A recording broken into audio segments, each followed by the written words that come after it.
My name's Jan Urbanski, and I'm the Director of Safe and Humane Schools at Clemson University, where we oversee the Olweus Bullying Prevention Program, as well as other bullying prevention and violence prevention initiatives. When did you start with the program? I actually started with the program back in 2003 as a trainer. I moved to Clemson to oversee the program in September of 2015. But I've been involved with the program for much, much longer than that at the school district level. Right.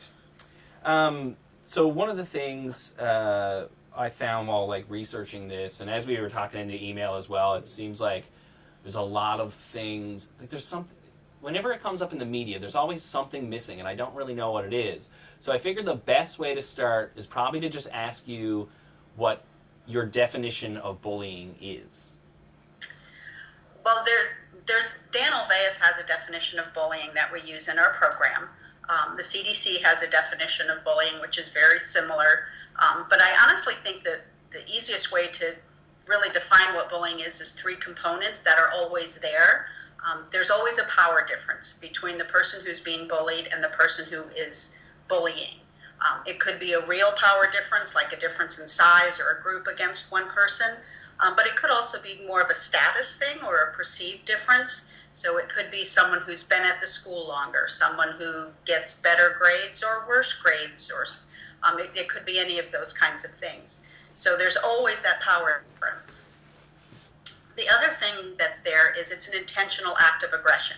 So it's not, you were in the wrong place at the wrong time and somebody bumped into you. The person who's bullying is really looking for someone to hurt either physically or emotionally. So it's intentional. And then the third thing is it's a repeated behavior. It's a pattern that happens over and over again.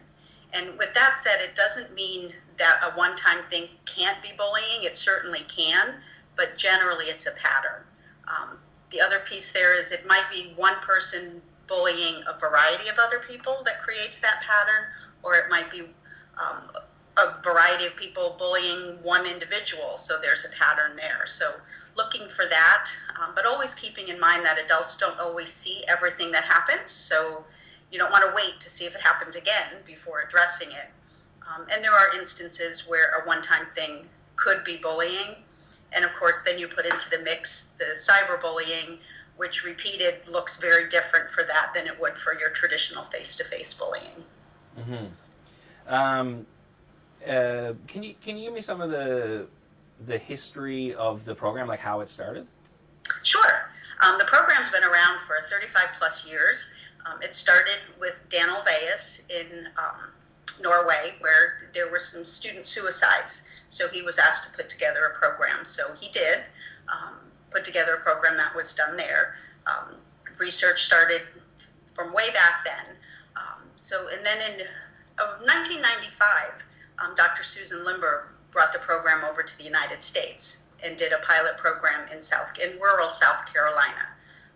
And then from there, the program kind of originally it was brought over with the original Norwegian program brought over, but then it's been since adapted to fit into the U.S. kind of how schools work, how things are here. So the core components are absolutely the same, but some of the actual logistics of how it works look a little bit different. But I said it started out in Norway in regards to the government asking Dr. Olweus to look into some student suicides, and then kind of grown from there.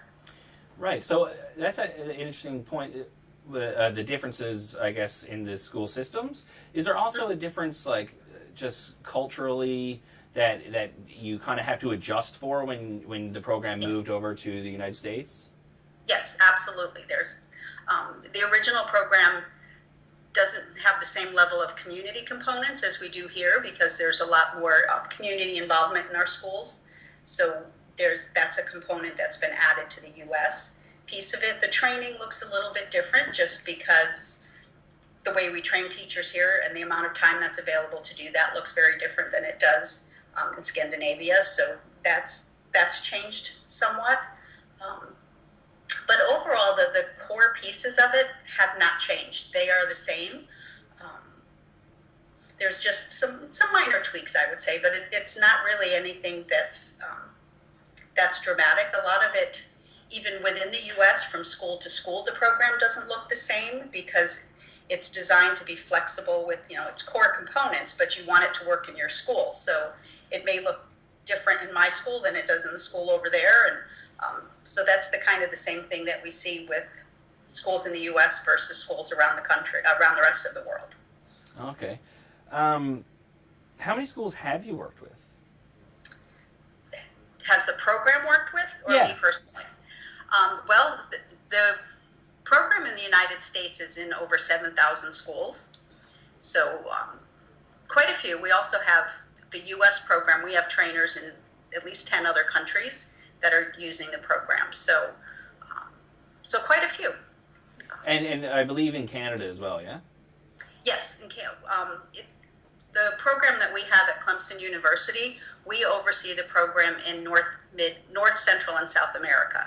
So we have trainers, we actually have trainers in Canada, we have trainers in Mexico, we have trainers in South America, as well as trainers in some of our American schools throughout the country, throughout the world. And so yes, they're using the specific U.S. model that we use. We've recently just done training in Germany, so they're now adapting the model as well. Okay.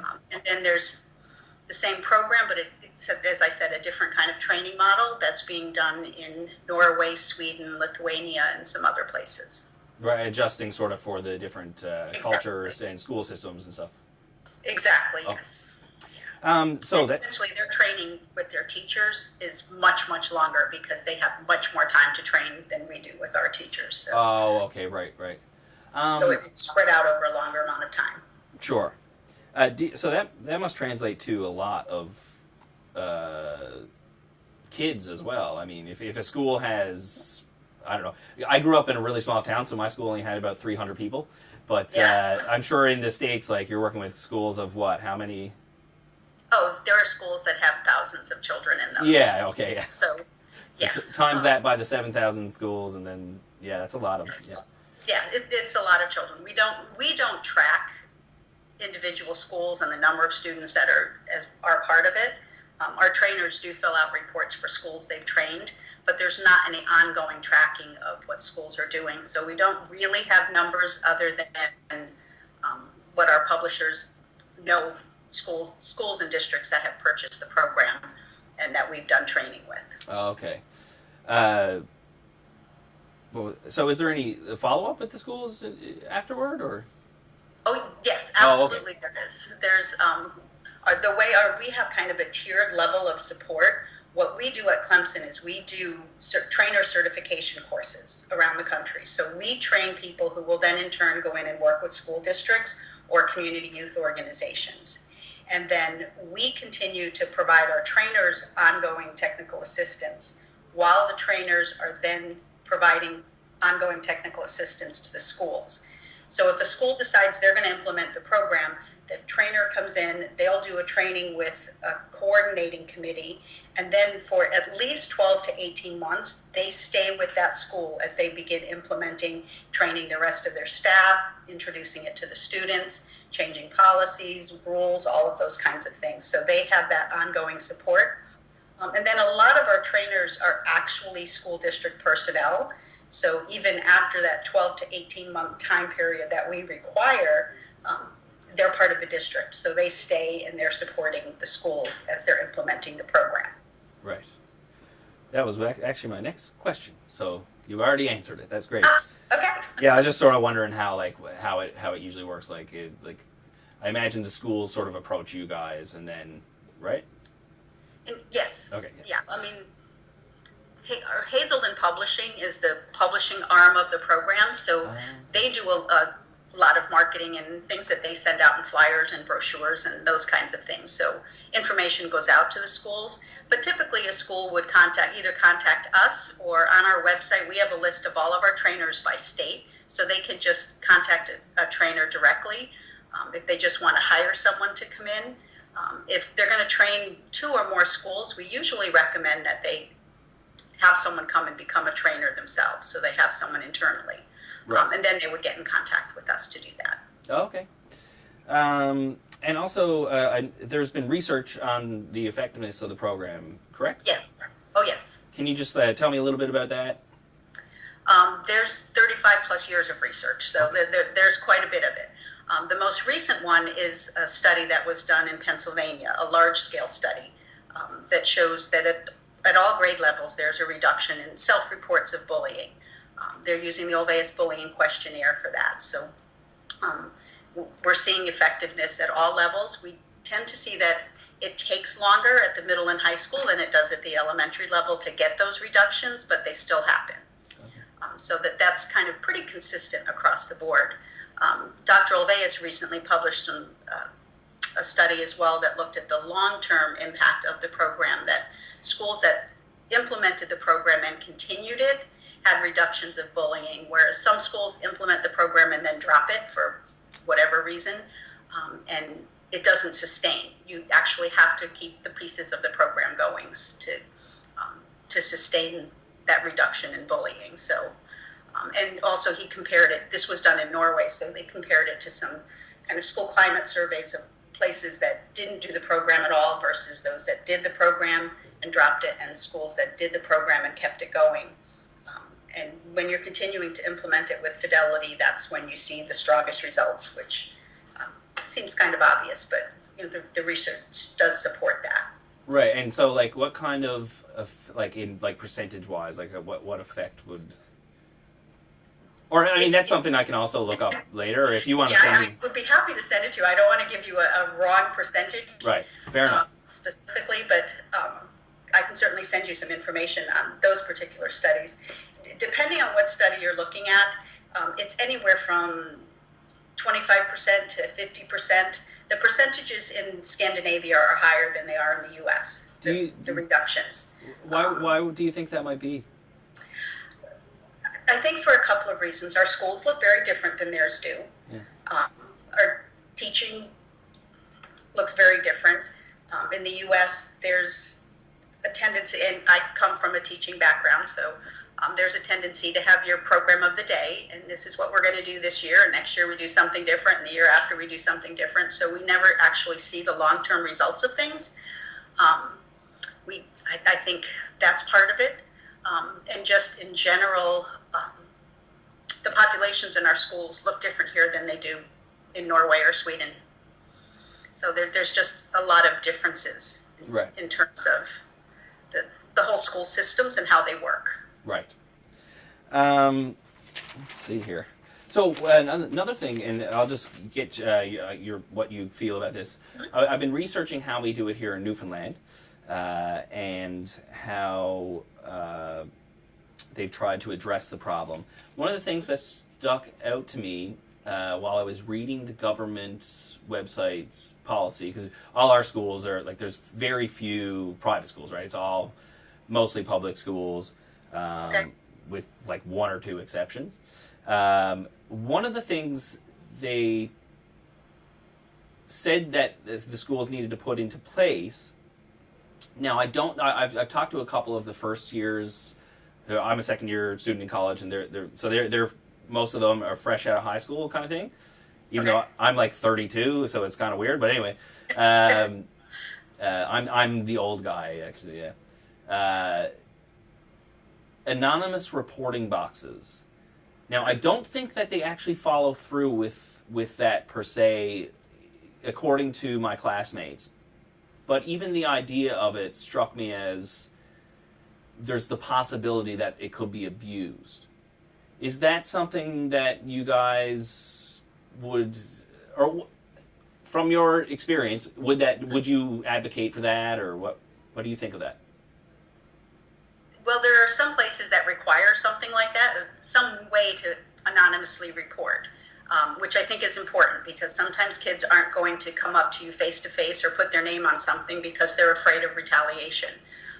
So there needs to be an anonymous way, whether it be an anonymous box. Some places use a locker. A lot of places now are using text messaging kinds of things, or something that they can email in.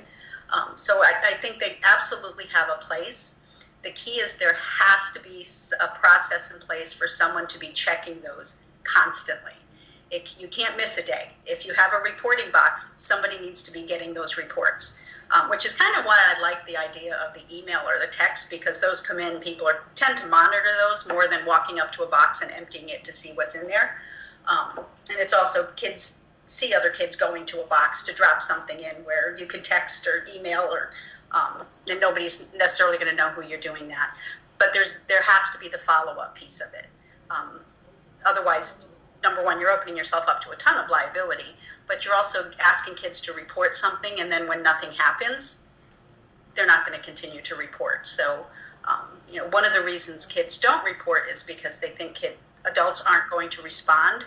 So if you don't respond, you're reinforcing that, and then the reporting just stops. Right. So yes, absolutely, anonymous reporting I think is critical, but there has to be somebody monitoring it and responding and acting on those reports.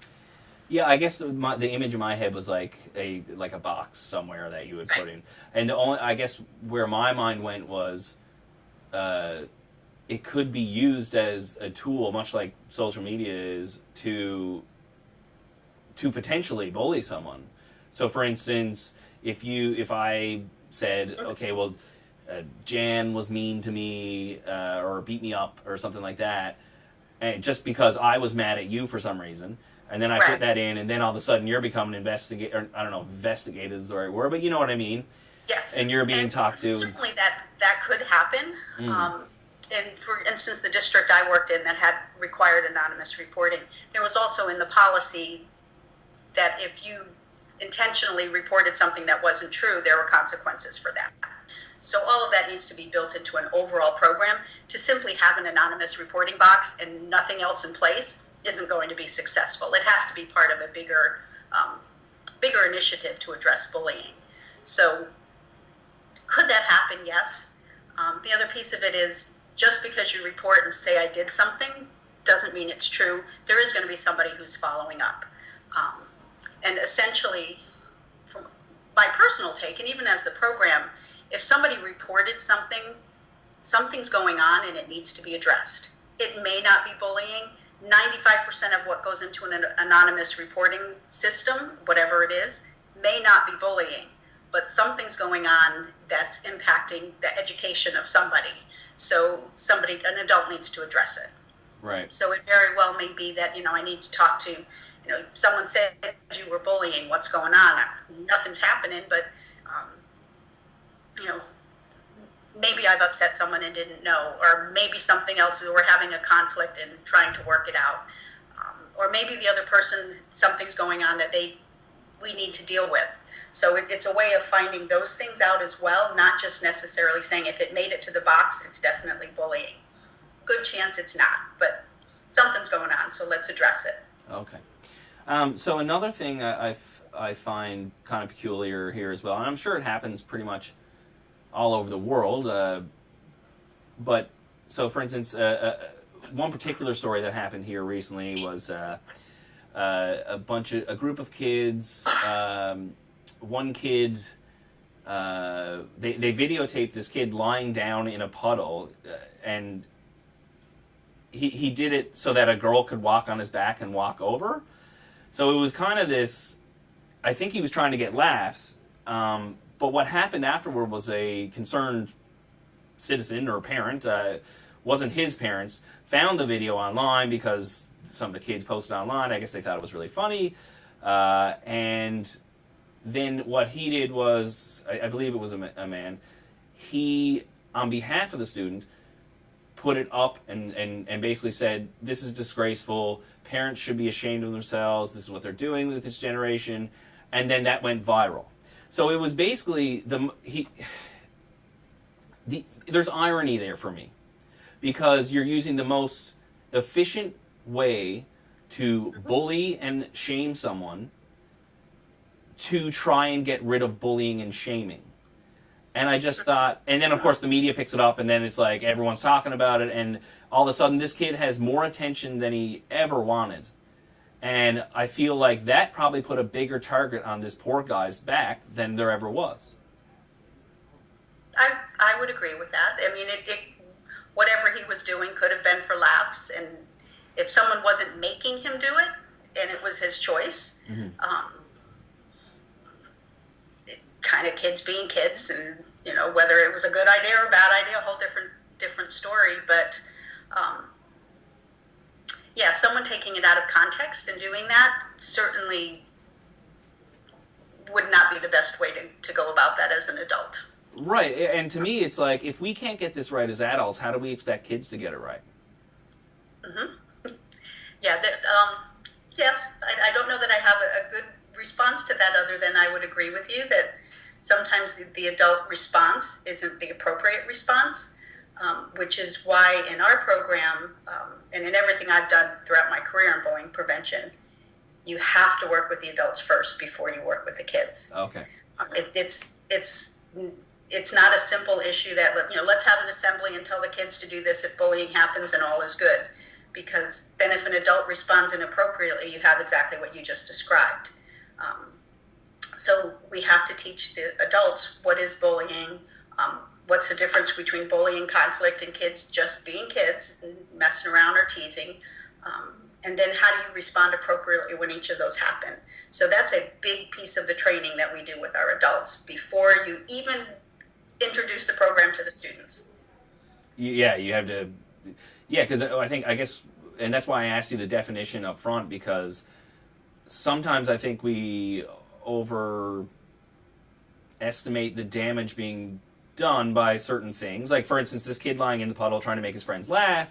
It's kind of like to me, if I was interpreted in the most positive light, it was kind of like a play on the old chivalrous man putting his coat down in the puddle. You know what I mean? Like, but Yes. Of course, maybe it wasn't that. I don't know the context. I don't know if no one was forcing him down in the puddle. He did it. People were egging him on to do it, but yeah, it could be that piece of it was just everyday horseplay kinds of things, but then posting it, maybe right. He didn't want that to happen, so that could have crossed the line. And that's kind of where we talk about the difference between bullying and teasing. Is in a teasing horseplay kind of situation, everybody's having fun, everyone's laughing. It's just kind of the whole atmosphere is fun. When one person is no longer having fun or asks someone to stop and they don't, then you cross the line and it becomes bullying, where there's a person or a group of people having fun, but one person isn't. That's not horseplay. That's not your everyday kids being kids. That's bullying. Yeah. So helping adults see that and helping kids understand that as well, because we, more than one time we've had students say that they didn't realize what they were doing was bullying. They really did think, we're just having fun. But if I can't do to you what you just did to me, then it's not we're all having fun. So what do you tell the kids, or I guess you train the teachers and the student, or I guess the counselors as well, like at the school? No, the whole staff, the whole staff. school is involved with it. So we train student services, but teachers are trained as well, because the teachers are actually the ones that are in the classroom doing class meetings with the kids, taking reports from the kids. So they're a huge piece of it. So it's the teachers who are learning all of this, and the teachers who do the weekly class meetings or bi-weekly in high school with the students. So they have to have all that information and be aware of it. But then again, there's that whole coordinating committee as well. So things that go beyond what the teacher's comfortable with or what they have the time to deal with, then go elsewhere. And that may be to a counselor or an administrator or however the school has set it up. And do you guys suggest like protocols for the teachers to follow, like things to say to a kid that is either bullying Yes. or being bullied? And what would those things be? There's a couple of things. It's not necessarily a specific script we give to the kids. We talk about giving them language, but where we have the specific scripts are for the teachers. So if you see something that might be bullying or something that just is not okay to be happening, we call it an on-the-spot intervention. So if you see it or hear it, or it's there, how do you intervene? What do you do? How do you address the person who is bullying or using the aggressive behavior? How do you handle the other people? And what do you do with the bystanders who are standing by and watching it happen and not doing anything? So there's that on-the-spot piece. And then we also have scripts, follow-up scripts, if it's reported to them and it's not something that they saw. How do you talk to the students? So there's there's adult scripts for talking with students. There's not necessarily specific language that we have for kids, but we do talk about making sure kids have that if they need it. Okay. And it varies so much from even region to region within a state what that language might be. So it's kind of hard for us to say, tell a kid to say this, because what makes sense to me here in Florida may not make any sense whatsoever to somebody in Minnesota. Mm-hmm. So yeah, it kind of depends on the appropriate language and the age level and the developmental level of the student. Of course. Yeah, I think we kind of addressed this before, but like, are we seeing less bullying now, or is the problem getting worse? It's what we're seeing from national trends is it's kind of staying pretty steady. Right. We do the Olweus Bullying Prevention Questionnaire, and there's a report that's done every couple of years looking at that, and it's pretty consistent with other national Crime Victimization Survey, Youth Risk Behavior Survey, and they're pretty much showing it's pretty steady at around 20% reporting being bullied. So pretty steady. Cyberbullying has remained pretty steady and is actually not the most prevalent form of bullying, despite what you might hear in the media. Verbal and rumor spreading kinds of things are the most prevalent. So pretty even. We're not seeing big declines, but we're also not seeing big increases, at least at the national survey. You may have some regional surveys or some other that would be reporting drastic increases, but things that are done at the national level, we're not seeing that, at least not yet. Our natural reaction when someone is bullying us and picking on us is to respond with either anger or to go to an authority figure or something like that and to say, this is happening, I really want it to stop. When I was growing up, and I know that things are different, and I'm not that old, but I was always told, obviously if someone is aggressive in a physical manner, that's a completely different story. But with regard to names and that sort of thing, that is up to you to decide whether it hurts you or not. Mm-hmm. Does that still hold any weight or value in today's society? In a sense it does, because bullying is really part of perception. If someone calls me a name, I might not care, but if someone calls the person next to me that very same name, it might have a tremendous impact on them. Right. So it wouldn't necessarily be bullying me because I'd let it slide and off we go. But the perception of the other person is that it's very hurtful. So there is some perception brought into it that, again, the intent to hurt. So someone calling me a name intending to hurt me could be bullying even if it didn't hurt me. So I guess probably, where we traditionally think of bullying as the big kid pushing the little kid down. It's much bigger than that, and we have to address those pieces of it as well, because the physical bullying isn't the most common. It really is the verbal bullying. And our research is showing us that most kids don't go to an adult in charge and say, I don't like this, I want it to stop. Some of them might tell a sibling.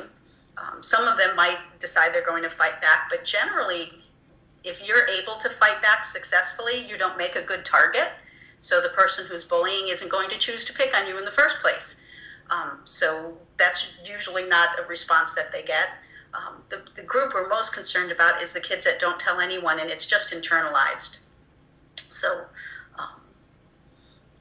as an adult in a school, when we hear inappropriate language, we don't want to wait to say, well, that is bullying, that person got upset from it, or we want to stop it, it's inappropriate. So, any inappropriate behavior should be stopped.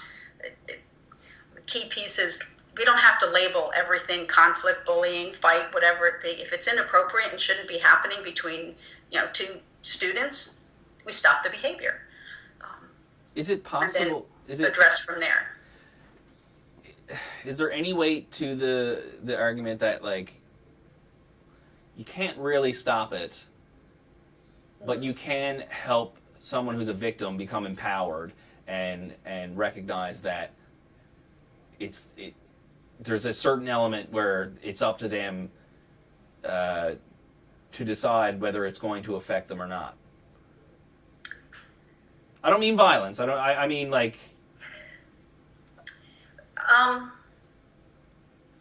hesitating because I think that as an adult, we can't let the student or the youth, child, whoever it might be, think that it's up to them to stop it. It's not. It's up to us to keep them safe at school. So empowering them absolutely is important, but one of the ways you empower them is by stopping inappropriate behavior every time you see it or hear it. Because as an adult, if I hear something happening and I don't say anything to the person who's saying something inappropriate or doing something inappropriate, it's the same thing as me saying that's okay to behave that way. So the person that it's happening to is thinking, nobody's got my back here. Whereas as an adult, if I step in and say, hey, that's not appropriate behavior, we don't allow that in our school, something as simple as that can empower that student to say, okay, someone's got my back. Now I might be more comfortable to say, hey, I don't like that, we don't allow it here. Or, they might tend to report it. But to just simply say, well, here's what you should say when this happens, isn't really enough. It has to have that adult intervention. Because I've heard that, I can see the logic behind it, but like, a kid is being bullied by another kid, so that kid goes to a teacher, and the logic is sort of, the bully is now more mad because he got in trouble, so he's mad at the kid more, he's mad at the teacher now, and it doesn't really solve the issue of this kid being bullied, and it might even make it worse. It will definitely make it worse if the adult doesn't act appropriately with the information they were given. Okay, so go ahead. So if someone reports it to the adult and they were like, oh, well, suck it up, kids will be kids, it happens to everybody, those kinds of things, very well might get worse. But if they've got processes in place, and again, it goes back to, this isn't a simple, easy, read this book and everything's fine. It's a whole systems change at your school. So you have processes in place, and when you follow those processes and someone's talking to the student and letting them know that it's not okay, then yes, the person may say they have to save face and things, well, if you tell anybody, something may happen. But in reality, when you follow your processes and the steps that are put in place and the consequences that are put in place, we don't see that happening. We see the bullying stop. So because it's taking that power away from the person who's bullying, they don't have that huge power over another person, or even some places they may have power over the entire school and teachers. So when you start to chip away at that sense of power, or replace it with another way of feeling in control or powerful, then the bullying behaviors start to diminish. But it's not simply you were reported, now I'm going to deal with you. It's, we have school-wide things. There's, rules. There's letting people know what those rules are. There's classroom teaching of them, the kids, so that they know what bullying is. They know how to report it. Other social, emotional, friendship-making skills, all those kinds of things. So, like with our program, it's a bullying prevention program, but it addresses the whole school climate. So, we're looking at a big systems change in your school. To take just one piece of that and not do the rest of it, you're not going to see the same success. Right. So if you're trying to just say, well, we're only going to do the reporting piece of it, you're going to have a lot of reports, and bullying's not going to get better. The teachers are just going to be inundated with reports of bullying that they have to address. So you have to have those other pieces as well to have it all fit together into a successful program. It's such a tricky issue, right? Because there's so many different interests involved, obviously, and everyone shares the same goal. So, you have parents who are concerned for their kids. You have, the